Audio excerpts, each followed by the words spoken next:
लगभग 1.5 से 2 के बीच में अचानक श्रद्धालुओं का इतना ज़्यादा वहाँ पे दबाव आ गया, इतना ज़्यादा भीड़ हो गया और वो अनियंत्रित हो गई।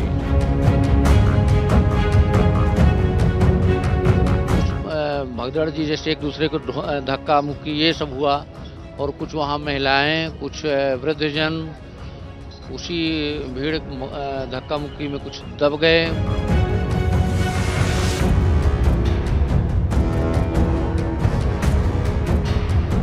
जैसे नियंत्रण होना चाहिए था उस वक्त वहाँ पे नियंत्रण अगर होता तो उतनी भीड़ न वहाँ इकट्ठा हो पाती।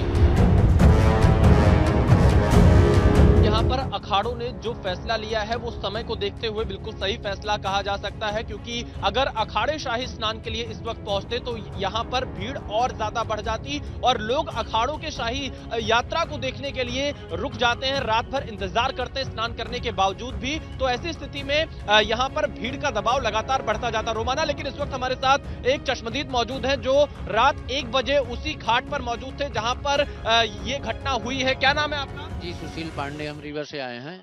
क्या हुआ था? आप वहां पर मौजूद थे? कितनी देर से मौजूद थे? क्या कुछ देखा आपने? हम लोग 9 बजे से इंतजार में थे कि थोड़ी और रात हो जाए, देर हो जाए, मतलब ब्रह्म मुहूर्त आ जाए तो स्नान करें। लगभग 1.5 से 2 के बीच में अचानक श्रद्धालुओं का इतना ज़्यादा वहाँ पे दबाव आ गया, इतना ज़्यादा भीड़ हो गया और वो अनियंत्रित हो गई। और उस अनियंत्रित भीड़ में कुछ भगदड़ जी जैसे एक दूसरे को धक्का मुक्की ये सब हुआ और कुछ वहाँ महिलाएं, कुछ वृद्धजन उसी भीड़ धक्का मुक्की में कुछ दब गए। बहुत सारे लोगों का वहीं पे सामान छूट गया, झोले, कंबल इत्यादि। किस वजह से हुआ? क्या देखा आपने कि अचानक से ऐसा क्या हुआ कि भगदड़ जैसी स्थिति हो गई? वहाँ इतना ज़्यादा दबाव आ गया तो क्या था कि मौके पे इतना ज़्यादा कंट्रोलिंग भी नहीं थी कि इकट्ठा वहाँ जितना व्यवस्था नहीं है वहाँ तो न जाने पाए।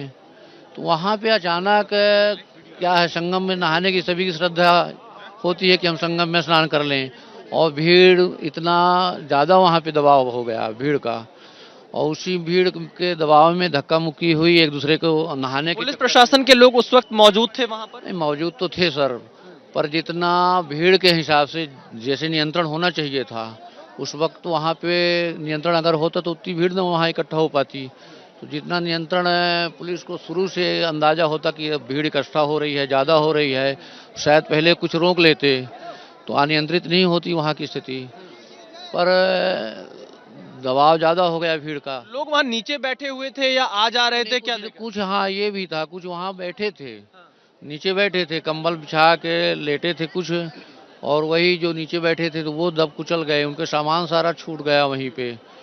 और बहुत कुछ लोग जैसे नहा के आ रहे थे, अब वो अपने गंतव्य स्थान जहाँ पे उनका सामान रखा था वहाँ पर वो पहुँच नहीं पाए।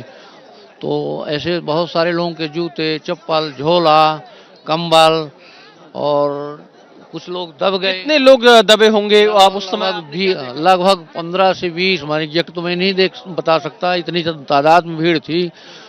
तो लगभग हमने मतलब जो महसूस किया कि लगभग 20 या 25 लोग दबे होंगे। फिर उसके बाद एम्बुलेंस वगैरह, प्रशासनिक व्यवस्था बड़ी तेजी से जुटी और प्रशासन मतलब नियंत्रित कर लिया। यहाँ पर ये रात 1 बजे के आसपास की घटना है रोमाना, और एम्बुलेंस वहां पर मौके पर पहुंची, तुरंत उन्हें अस्पताल पहुंचाया गया। लेकिन अभी तक रोमाना उत्तर प्रदेश की सरकार की तरफ से कोई आधिकारिक आंकड़ा नहीं दिया गया है कि कुल कितने लोग घायल हैं और साथ ही अभी जो घायल हैं उनकी हालात कैसी है।